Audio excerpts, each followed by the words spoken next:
আসসালামু আলাইকুম ওয়া রাহমাতুল্লাহি ওয়া বারাকাতুহু।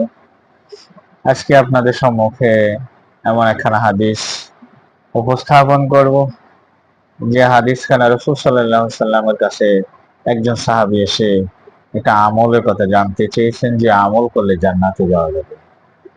عن أبي أيوب رضي الله تعالى عنه أن رجلا قال للنبي صلى الله عليه وسلم أخبرني بعمل يدخلني الجنة قال تعبد الله لا تشرك به شيئا وتقيم الصلاة وتؤتي الزكاة وتصل رحم متفق عليه।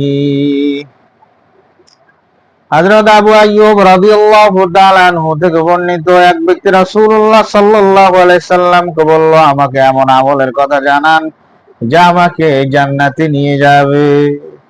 তিনি বলেন, তুমি আল্লাহর ইবাদত করো, তার সাথে শরীক করিও না, নামাজ কায়েম করো, যাকাত আদায় করো, আত্মীয়তার বন্ধন বজায় রাখো।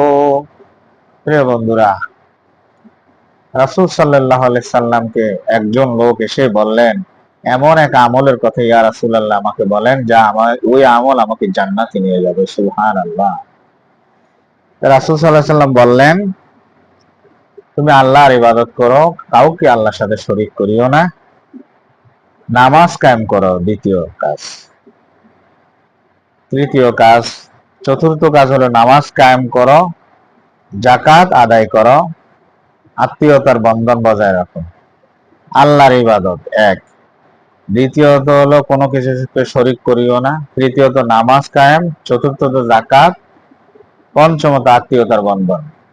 আল্লাহ রাব্বুল আলামিন আমাদেরকে কবুল করুন।